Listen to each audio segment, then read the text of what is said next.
मैं सभी विद्यार्थियों का बहुत बहुत स्वागत और अभिनंदन करता हूँ। डियर स्टूडेंट्स, आज की जो हमारी क्लास रहेगी पाश्चात्य राजनीतिक विचारक अरस्तु के संदर्भ में रहेगी और ये जो अरस्तु के संदर्भ में हमारी थर्ड क्लास होगी। प्रिय विद्यार्थियों, कल की क्लास के अंतर्गत हमने जो देखा था वो अरस्तु के मोस्टली हमने जो विचारों की बात की थी उसमें हमने जो बात की थी एक तो परिवार, संपत्ति और जो दासता से संबंधित उनके विचारों के संदर्भ में हमने देखा था। आज जो हम बात करेंगे अरस्तु के राज्य संबंधी विचारों की बात करेंगे। ठीक है डियर स्टूडेंट्स, आज का हमारा टॉपिक रहेगा अरस्तु की थर्ड क्लास है और इसके अंतर्गत हम अरस्तु के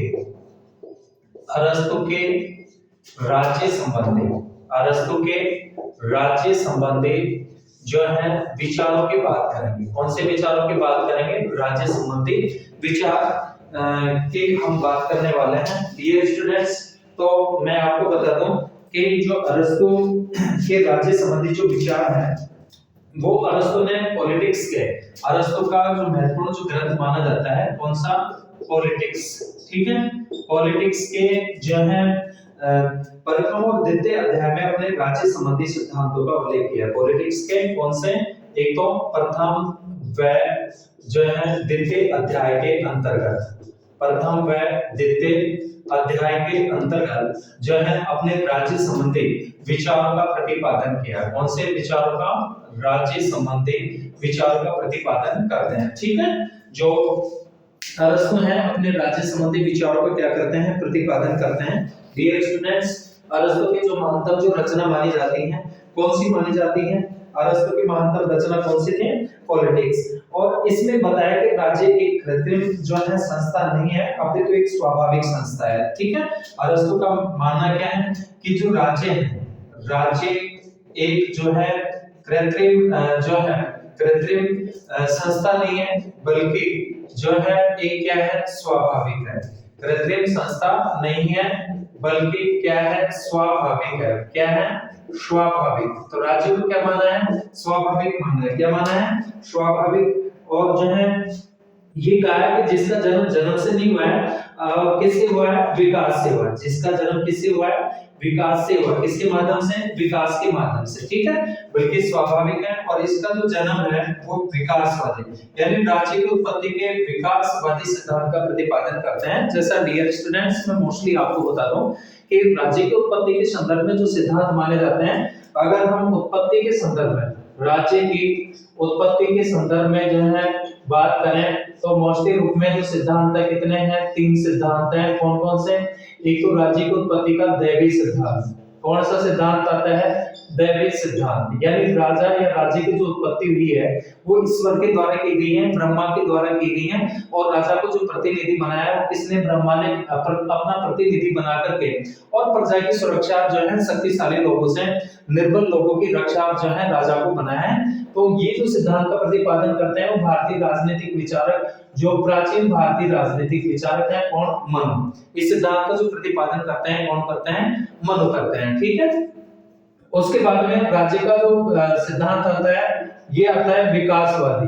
कौन सा सिद्धांत? विकासवादी। और विकासवादी सिद्धांत का जो प्रतिपादन करते हैं कौन करते हैं? अरस्तु। ठीक है, जैसा हम बात कर रहे हैं जिस संदर्भ में कि राज्य के संदर्भ में जो अरस्तु के विचार हैं और इन विचारों का प्रतिपादन अरस्तु ने अपने जो महत्वपूर्ण जो ग्रंथ था पॉलिटिक्स उसके प्रथम और द्वितीय अध्याय के अंतर्गत किया है, जिसमें राज्य को एक कृत्रिम संस्था नहीं माना है बल्कि स्वाभाविक, और इसका जो है क्या माना है? विकासात्मक, यानी विकासवादी सिद्धांत का जो प्रतिपादन करते हैं कौन करते हैं? अरस्तु करते हैं। और तीसरा जो सिद्धांत आता है वो आता है समझौतावादी सिद्धांत। राज्य की उत्पत्ति का कौन सा सिद्धांत? समझौतावादी। और डियर स्टूडेंट्स मैं आपको बता दूं कि समझौतावादी जो आधुनिक जो विचारक हैं कौन कौन है? एक तो है हॉब्स, एक है लॉक और एक कौन सा है? रूसो। ठीक है, तो आधुनिक समझौतावादी जो विचारक हैं, 3 मोस्टली जो है विचारक हैं कौन कौन है? हॉब्स, लॉक और रूसो। ठीक है, हॉब्स, लॉक और रूसो हमने पिछली क्लासों के अंतर्गत जो है इनके संदर्भ में बात की कि हॉब्स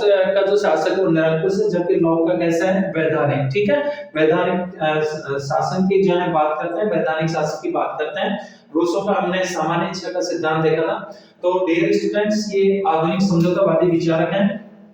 तो विकासवादी सिद्धांत का जो प्रतिपादन करते हैं कौन करते हैं? अरस्तु करते हैं। और अरस्तु ने जो है इनकी जो पुस्तक है पॉलिटिक्स, उसमें कहा है कि राज्य प्रकृति की सृष्टि है और मनुष्य प्रकृति से ही राजनीतिक प्राणी होता है। ठीक है, प्रकृति से जो मनुष्य होता है वो कैसा प्राणी होता है, राजनीतिक प्राणी होता है। ठीक है, इसके अलावा जो मनुष्य समाज में रहने में असमर्थ है या जिसे राज्य की आवश्यकता नहीं होती है, तो अरस्तु की दृष्टि में ऐसा मनुष्य जो है क्या है कि या तो पशु हो सकता है या फिर क्या हो सकता है, देवता हो सकता है। ठीक है, ऐसे व्यक्ति को यानी मनुष्य, अरस्तु कहते हैं कि मनुष्य क्या है, सामाजिक प्राणी है। ठीक है, और मनुष्य को समाज में विभिन्न क्या पड़ती है, आवश्यकताएं पड़ती हैं विभिन्न गतिविधियों को संचालित करने के लिए। अगर कोई मनुष्य ये समझे कि भाई उसको समाज की आवश्यकता नहीं है या समाज से अलग रहकर के, विमुख रहकर के अपना जीवन यापन कर सकता है, तो ऐसा जो मनुष्य है वो अरस्तु की दृष्टि में जो है क्या हो सकता है कि या तो वो पशु है या फिर क्या हो सकता है, देवता हो सकता है। तो डियर स्टूडेंट्स, अरस्तु जो है मनुष्य को क्या मानते हैं, राजनीतिक प्राणी के रूप में देखते हैं, राजनीतिक प्राणी। अगर कोई मनुष्य की समझे कि उसको राज्य की आवश्यकता नहीं है, तो या तो पशु है या फिर कौन हो सकता है, देवता हो सकता है। ठीक है, तो ये इन्होंने लिखा है, अरस्तु ने जो है पॉलिटिक्स में कहा। और जो है इसके बाद में ये कहते हैं कि देवता, अरस्तु ने कहा कि राज्य का जो उद्गम है वो मानव स्वभाव में है। राज्य का उद्गम किसमें माना है, मानव स्वभाव में। किसमें मानते हैं, मानव स्वभाव में। ठीक है, ध्यान रखना, मानव स्वभाव में। और इसलिए मनुष्य को राजनीतिक प्राणी इन्होंने कहा है, मनुष्य को क्या माना है, राजनीतिक प्राणी। इसके अलावा अरस्तु ने कहा कि जो है राज्य संबंधी विचारों को, अरस्तु के राज्य संबंधी विचारों को डनिंग ने इस प्रकार व्यक्त किया है कि यह एक संघ है, मानव का एक संघ और सर्वोच्च प्रकार का मानव संघ है। इस प्रकार अरस्तु के अनुसार राज्य एक सर्वोच्च समुदाय है, क्योंकि समुदाय के अन्य समुदायों का अस्तित्व राज्य में ही क्या होता है, संभव है, और राज्य ने अन्य सभी समुदायों की संख्या को जो है संभव बनाया है। ठीक है, अरस्तु के सज्जन इनके वर्ड्स में हम बात करें, शब्दों में बात करें, तो राज्य का जन्म सुरक्षा के लिए हुआ है और यह सद जीवन की प्राप्ति के लिए बना है। ठीक है, राज्य किस लिए बना है, सद जीवन की प्राप्ति के लिए। ठीक है, ध्यान रखना कि राज्य सद जीवन की प्राप्ति के लिए बना है। ठीक है, सद जीवन की प्राप्ति के लिए। ठीक है, इसके बाद में डियर स्टूडेंट्स के अरस्तु ने राज्य की उत्पत्ति के संबंध में ऐतिहासिक विकास का सिद्धांत दिया है। कौन सा सिद्धांत दिया है, ऐतिहासिक विकास का सिद्धांत इन्होंने प्रतिपादित किया है, जो है राज्य की उत्पत्ति के संदर्भ में। जैसे हमने बात की कि विकासवादी सिद्धांत का जो प्रतिपादन करते हैं वो कौन करते हैं, अरस्तु करते हैं। ठीक है, राज्य की उत्पत्ति के मोस्टली 3 सिद्धांत हैं, और जो है अरस्तु ने राज्य का विकास 3 अवस्थाओं से होकर माना है कि राज्य का जो विकास हुआ है, राज्य का विकास जो है 3 अवस्थाओं से होकर माना है। राज्य का विकास 3 अवस्थाओं से होकर जो है माना है। ठीक है, होकर माना है, किसने, अरस्तु ने। हम इनके राज्य संबंधी विचार देखते हैं, तो राज्य संबंधी जो विचार है इनके पॉलिटिक्स नामक ग्रंथ में है। और 3 जो अवस्थाओं से होकर माना है, किसके से, एक तो परिवार, ग्राम और नगर राज्य। ठीक है, पहला कौन सा, परिवार। ठीक है, परिवार, उसके बाद में ग्राम। ठीक है, और 3rd नंबर पे जो है नगर राज्य। इसमें क्या आएगा, नगर राज्य, नगर राज्य, नगर राज्य। और डियर स्टूडेंट, नगर राज्यों को यूनान में किसके नाम से जाना जाता था, पोलिस के नाम से। ठीक है, इसके नाम से, पोलिस के नाम से जो है इसको जाना जाता था। ओके, छोटे छोटे नगर राज्यों को क्या कहा जाता था, पोलिस कहा जाता था। तो अरस्तु के अनुसार राज्य परिवारों और ग्रामों का एक संघ है। ध्यान रखना कि अरस्तु के अनुसार राज्य जो है परिवार व ग्रामों का, परिवार व ग्रामों का क्या है, एक संघ है। एक क्या माना है, संघ के रूप में माना है, और जो है जिसके उद्देश्य पूर्ण और आत्मनिर्भर क्या है, जीवन है। जिसके जो उद्देश्य है पूर्ण व आत्मनिर्भर क्या है, जीवन। आत्मनिर्भर क्या है, जीवन। ठीक है, तो ये उद्देश्य बताया इन्होंने। इसके अलावा जो है अरस्तु के अनुसार राज्य के लक्षण और विशेषताओं की अगर हम बात करें, तो डियर स्टूडेंट्स जो है राज्य को एक प्राकृतिक संस्था जो है माना है। कौन सी संस्था मानते हैं? प्राकृतिक। ठीक है, कि मानव स्वभाव में ही होते हैं। और जो है इसके अलावा विशेषताओं की बात करें तो अरस्तु के अनुसार जो है राज्य के लक्षण या विशेषताएं, राज्य के लक्षण या विशेषताएं, राज्य के लक्षण या विशेषताएं। तो डियर स्टूडेंट ध्यान रखना, नंबर 1 विशेषता की हम बात करें पहले नंबर पे, तो जो है राज्य को एक क्या माना है? प्राकृतिक संस्था। क्या कहें कि राज्य एक जो है प्राकृतिक संस्था है। राज्य क्या है? एक प्राकृतिक संस्था है। इसके बाद में दूसरी जो विशेषता आती है कि राज्य एक आत्मनिर्भर संस्था है। राज्य एक जो है आत्मनिर्भर, राज्य एक आत्मनिर्भर जो है संस्था है। राज्य क्या है? एक आत्मनिर्भर संस्था है। तीसरी विशेषता की हम बात करें तो राज्य को एक नैतिक संस्था माना है कि राज्य जो है एक नैतिक संस्था है। राज्य क्या है? एक नैतिक संस्था है। राज्य को क्या माना है? नैतिक संस्था माना है। फोर्थ नंबर पे देखें तो फोर्थ नंबर पे राज्य स्वाभाविक संस्था है। राज्य जो है स्वाभाविक, राज्य स्वाभाविक क्या है? संस्था है। राज्य को स्वाभाविक क्या माना है? संस्था माना है। और इसके अलावा जो है राज्य का स्वरूप सावयवी या क्या माना है? आंगिक माना है। इसके अलावा राज्य सर्वश्रेष्ठ संगठन है और राज्य का जो उद्देश्य है वो जीवन की क्या है? पूर्णता है। ठीक है, ध्यान रखना कि राज्य का जो उद्देश्य बताया है जीवन की क्या माना है? पूर्णता माना है, कि जीवन की क्या है? पूर्णता है। ठीक है, ये राज्य की विशेषताएं हैं। इसके अलावा डियर स्टूडेंट्स नेक्स्ट हम बात करते हैं कि मोस्टली रूप में राज्य और राज्य की विशेषताएं। अब अरस्तु के अनुसार राज्य की कार्य, ध्यान रखना, अरस्तु के अनुसार राज्य के जो है कार्यों की बात करेंगे हम। अरस्तु के अनुसार राज्य के कार्य, तो एक तो सबसे पहले नंबर पे कि जीवन की सुरक्षा करना। किसकी सुरक्षा करना? जीवन की जो है सुरक्षा करना, ये राज्य का प्रमुख क्या माना है? कार्य माना है। इसके अलावा उत्तम या आनंदपूर्ण जीवन का निर्माण करना। ठीक है, दूसरा उत्तम या आनंदपूर्ण जो है जीवन का क्या करना? निर्माण करना। उत्तम या आनंदपूर्ण जीवन का निर्माण करना। ठीक है, इसके अलावा थर्ड नंबर पे तीसरा जो है कि नागरिकों के चारित्रिक विकास के लिए नागरिकों के चारित्रिक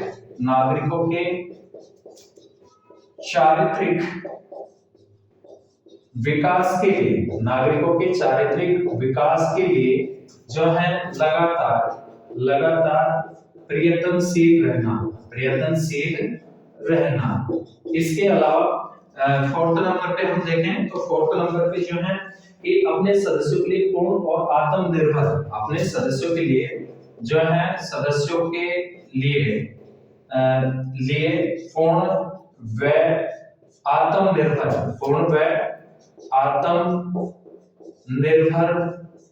जीवन की व्यवस्था करना। आत्मनिर्भर जीवन की क्या करना?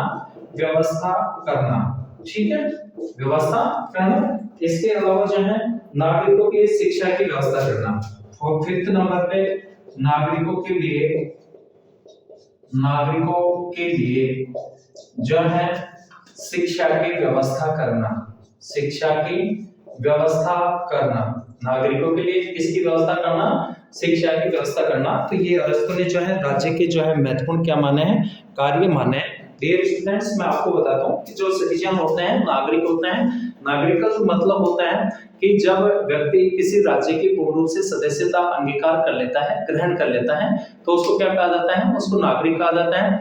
और राज्य नागरिकों को जो है मूल अधिकार क्या करता है? प्रदान करता है। ठीक है, और नागरिकता के जैसे प्रकार होते हैं, जन्मजात नागरिकता होती है और एक जो है राज्य के द्वारा प्रदत्त क्या होती है? नागरिकता होती है।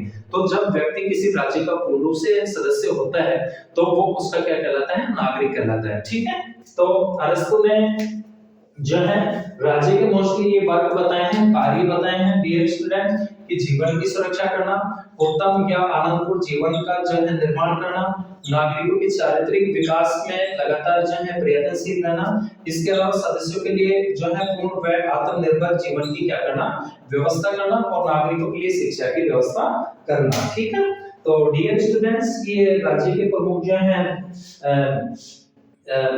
कार्य बताए हैं। इसके अलावा अरस्तु का आदर्श राज्य की हम बात करें तो अरस्तु ने अपनी पुस्तक पॉलिटिक्स की 7वीं और 8वीं पुस्तक में जो पुस्तक लिखी है उसमें अपने आदर्श राज्य की स्वरूप का वर्णन किया है। और आदर्श राज्य की धारणा प्लेटो के राज्य के जो आदर्श राज्य था, प्लेटो का आदर्श राज्य का सिद्धांत, जिसमें प्लेटो मोस्टली रूप में 3 वर्ग मानता है, एक उत्पादक वर्ग और एक सैनिक वर्ग और एक जो है कौन सा मानता है, दार्शनिक शासक। और आदर्श राज्य की जो बागडोर सोचता है प्लेटो, किसको सोचता है, दार्शनिक शासक को। और दार्शनिक शासक का जो निर्माण होता है वो किसके माध्यम से होता है, शिक्षा के माध्यम से। ठीक है, जिसमें हमने प्लेटो की शिक्षा के अंतर्गत, शिक्षा सिद्धांत के अंतर्गत के जो 50 वर्ष तक की जो शिक्षा होती है, 6 से लेकर के 14, उसके बाद में जो है 20 वर्ष की आयु पे परीक्षा, फिर 30 से 35 और 35 से 50, और जिसने 50 वर्ष तक की आयु तक जिसने शिक्षा ग्रहण की है उसको जो है दार्शनिक शासक के रूप में जो है मानते हैं। और आदर्श राज्य की बागडोर जो है दार्शनिक हाथों को, शासक के हाथों में सौंपते हैं। तो प्लेटो का जो आदर्श राज्य था, आइडियल स्टेट था, उससे भिन्न इनकी जो है धारणा है, या हम ये कहें कि प्लेटो की धारणा से जो है भिन्न धारणा है। अरस्तु ने अपने पूर्ववर्ती विचार का अनुसरण करते हुए आदर्श राज्य का विचार दिया, जैसे कि सेबाइन के अनुसार जिसे अरस्तु आदर्श राज्य मानता है वो है प्लेटो का उपादर्श राज्य है, अर्थात प्लेटो का उपादर्श राज्य अरस्तु का उपादर्श क्या है, राज्य है। ठीक है, तो अरस्तु ने अपने आदर्श राज्य के लिए कोई नोकिया शब्द का क्या किया, प्रयोग किया। अरस्तु के अनुसार आदर्श राज्य का जो उद्देश्य है वो उत्तम जीवन की उपलब्धि है तथा ऐसे जीवन की प्राप्ति के लिए आवश्यक भौतिक और आत्मिक साधनों की क्या करना होता है, व्यवस्था करना होता है। डियर स्टूडेंट्स, अरस्तु के अनुसार जो राज्य स्वयं अपने जीवन को, नागरिकों के जीवन को श्रेष्ठ तत्वों से परिपूर्ण कर सकता है वही राज्य क्या है, आदर्श राज्य है। अरस्तु की दृष्टि में वही राज्य क्या है, आदर्श राज्य है। ठीक है, उसके बाद में अरस्तु के आदर्श राज्य के तत्वों की बात करेंगे। अरस्तु के आदर्श राज्य के तत्व, आदर्श राज्य के तत्वों की बात करेंगे। अब कौन कौन से जो है तत्व बताए हैं, तो इसमें नंबर 1 पे तो जो है जनसंख्या। ठीक है, अगर फर्स्ट नंबर पे बात करें तो नंबर 1 पे क्या है, जनसंख्या। तो डियर स्टूडेंट्स, अरस्तु आदर्श राज्य के लिए संतुलित जनसंख्या का समर्थन जो है करता है, न तो कम और न ही जो है अधिक करता है। ठीक है, जैसे प्लेटो आदर्श राज्य के लिए जनसंख्या कितनी बताई थी प्लेटो ने, 5040, लेकिन ये न तो कम और जो है न अधिक का समर्थन करता है। उसके बाद में भूमि या भूभाग, सेकंड नंबर पे जो है भूमि या भूभाग। ठीक है, दूसरा जो तत्व है, तीसरा जो तत्व है वो नागरिकों का चरित्र। किसको माना है, नागरिकों का जो है चरित्र, नागरिकों का चरित्र। इसके अलावा जो है डियर स्टूडेंट्स, राज्य के जो आवश्यक वर्ग हैं कि अरस्तु ने राज्य की 6 आवश्यकताओं को प्रमुख माना है, जैसे कि भोजन, संपत्ति, कला, कौशल, सार्वजनिक देव पूजन, शस्त्र, सार्वजनिक हित। तो उपरोक्त आवश्यकताओं की पूर्ति करने के लिए अरस्तु ने 6 वर्ग बताए, कृषक, संपत्तिशाली वर्ग, शिल्पी, पुरोहित, योद्धा, सार्वजनिक हित निर्धारण करने वाला निर्णायक। लेकिन अरस्तु प्रथम 2 वर्गों के सदस्यों को, कृषक व शिल्पी को जो है नागरिकता क्या करता है, प्रदान करता है। इसके बाद में विधि की संप्रभुता कि अरस्तु के अनुसार आदर्श राज्य वही है जहां विधि की संप्रभुता क्या है, स्थापित है। किसकी संप्रभुता, विधि की संप्रभुता। ठीक है, इसकी संप्रभुता, विधि की संप्रभुता। संप्रभुता का मतलब क्या होता है डियर स्टूडेंट्स, आप सभी जानते हैं, सर्वोच्च शक्ति। इस संप्रभुता अंग्रेजी भाषा के सॉवरेनिटी शब्द का हिंदी अनुवाद है, जो कि लैटिन भाषा के सुप्रीमनेस शब्द से लिया गया है, जिसका अर्थ क्या होता है, सर्वोच्च शक्ति होता है। तो जहां पर विधि क्या होती है, सर्वोच्च होती है, यानी विधि की सर्वोच्चता को जो है माना है। और ये कहा कि विधि की संप्रभुता जहां पर स्थापित है। इसके अलावा शिक्षा अरस्तु ने 3 चरणों में 21 वर्ष की आयु तक शिक्षा की व्यवस्था की है। ठीक है, उसके बाद में हम बात करते हैं अरस्तु का नागरिकता का सिद्धांत। नेक्स्ट हम बात करते हैं अरस्तु का नागरिकता का सिद्धांत। ये अरस्तु के अनुसार राज्य के क्या थे, आवश्यक तत्व थे। उसके बाद में हम बात करते हैं कि अरस्तु का नागरिकता का सिद्धांत। नेक्स्ट, अरस्तु का नागरिकता का, अरस्तु का नागरिकता का सिद्धांत। कौन सा सिद्धांत, नागरिकता का सिद्धांत। ठीक है, तो डियर स्टूडेंट्स, अरस्तु ने नागरिकता की धारणा पॉलिटिक्स की तीसरी पुस्तक में दी है। और अरस्तु के अनुसार राज्य यानी जो पोलिस यूनानी लोग कहते हैं नागरिकों का एक क्या है, समुदाय है। और इसके अलावा अरस्तु के अनुसार नागरिकता का निर्माण निवास, वैधानिक अधिकार या जन्म के आधार पर नहीं किया जा सकता, अपितु जो स्थायी रूप से न्याय के प्रशासन में तथा राजकीय पदों को ग्रहण करने में भाग लेते हैं। ध्यान रखना कि जो न्याय प्रशासन में, इसमें न्याय प्रशासन में वह जो है, इसके अलावा जो है कौन कौन से, एक तो हो गया न्याय प्रशासन में, और जो राजकीय पदों को, कौन से पदों को, राजकीय पदों को जो है ग्रहण करते हैं, राजकीय पदों को क्या करते हैं, ग्रहण करते हैं या उसमें भाग लेते हैं, वो क्या है, वो नागरिक हैं। इनको क्या माना है, इनको नागरिक माना है। क्या माना है, नागरिक। तो आधुनिक नागरिकता की धारणा और अरस्तु की नागरिक धारणा जो है बिल्कुल भिन्न है। और दूसरे शब्दों में नागरिकता का जो अर्थ है कि व्यक्ति से है, इस तरह अरस्तु के अनुसार जो है नागरिक वही है जो किसी राज्य की न्याय व्यवस्था और व्यवस्थापिका में एक सदस्य के रूप में भाग लेने की क्या रखता है, क्षमता रखते हैं। किस किस में, जो न्याय प्रशासन में और राजकीय पदों को प्राप्त करने में जो है सक्षम होते हैं या उसमें भाग लेते हैं। अरस्तु की दृष्टि में वही क्या है, वो न्याय है, वो क्या है, नागरिक है। ठीक है, तो अरस्तु ने नागरिकों को शासक वर्ग के विशेषाधिकार के रूप में क्या दी, मान्यता दी है। डियर स्टूडेंट्स, एक ध्यान रखना कि अरस्तु के समय एथेंस में शासन संबंधी मामलों और न्यायिक कार्यों पर चर्चा करने के लिए दो प्रकार की संस्था प्रचलित थी, एक तो इक्लेसिया और एक हेलिया। इक्लेसिया जो थी, इक्लेसिया शासन संबंधी मामलों पर विचार करने के लिए गठित एक संस्था थी जिसमें सभी नागरिक इसके सदस्य हुआ करते थे। और हेलिया न्यायिक कार्यों के लिए गठित एक संस्था थी जिसमें 30 वर्ष की आयु से अधिक आयु वाले नागरिक जो होते थे वो इसके क्या हुआ करते थे, इसके सदस्य हुआ करते थे। इसके क्या हुआ करते थे, सदस्य। इसके अलावा जो है अरस्तु ने 4 आधारों पर नागरिकों की चर्चा की है। ठीक है, कितने आधारों पर, 4 आधारों पर, 4 आधारों पर जो है नागरिकता की क्या की है, चर्चा की है। नागरिकता की क्या की है, चर्चा की है। कितने आधारों पर, 4 आधारों पर। कौन कौन से, एक तो जन्म, व्यापार, निवास। पहला तो है जन्म, इसके अलावा व्यापार, इसके अलावा निवास, इस क्या हो गया, निवास, और इसके अलावा अभियोग। ठीक है, 4 नंबर पे अभियोग। तो इन 4 आधारों पर नागरिकता की चर्चा की है। और जो है डियर स्टूडेंट्स की अरस्तु ने नगर राज्य के प्रत्येक निवासी को नागरिक नहीं माना है। ये ध्यान रखना कि नगर के प्रत्येक निवासी को नागरिक नहीं माना है। नगर राज्य में रहने वाले सभी विदेशियों, दासों, श्रमिकों, स्त्रियों आदि को वह नागरिकता के अधिकार से क्या करता है, वंचित करता है। ध्यान रखना कि इनको जो है नागरिकता से वंचित करता है, किस किस को, विदेशियों को, दासों को, श्रमिकों को और महिला को। तो डियर स्टूडेंट्स, अरस्तु ने कहा कि नागरिकता एक विशेष गुण है जिसके लिए विशेष योग्यता की आवश्यकता होती है, और वह विशेष जो योग्यता है वो अवकाश को बताया।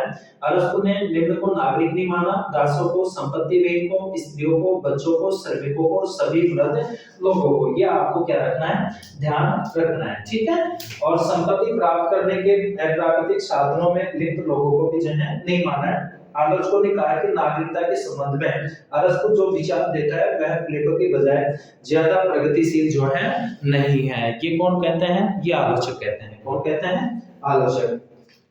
इसके बाद में डियर स्टूडेंट्स, अरस्तु के अनुसार नागरिकता प्राप्त करने की योग्यता। ठीक है, फिर जो है नागरिकता प्राप्त करने की क्या बताते हैं, योग्यता। और योग्यता में जो है कि शासन करने व शासित होने की जिसमें योग्यता हो। ध्यान रखना, जिसमें शासन करने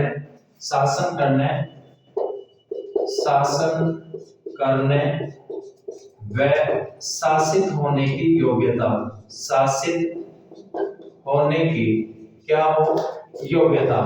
एक तो इसको माना है। इसके अलावा जो है भौतिक और आर्थिक चिंताओं से क्या हो, मुक्त हो। भौतिक व आर्थिक चिंताओं से, भौतिक व आर्थिक चिंताओं से क्या हो, आर्थिक चिंताओं से मुक्त हो। आर्थिक चिंताओं से क्या हो, मुक्त हो। इसके अलावा कारीगर व मजदूर नहीं होना चाहिए, स्त्रियों को भी नहीं। ध्यान रखना, कारीगर, मजदूर व स्त्रियों को नहीं माना है इन्होंने नागरिक, स्त्रियों को नहीं, ठीक है। इसके अलावा जो है डियर स्टूडेंट्स, जो है संपत्ति प्राप्त करने के अप्राकृतिक साधनों में लिप्त नहीं होना चाहिए। नेक्स्ट क्लास में बात करेंगे। Thank you.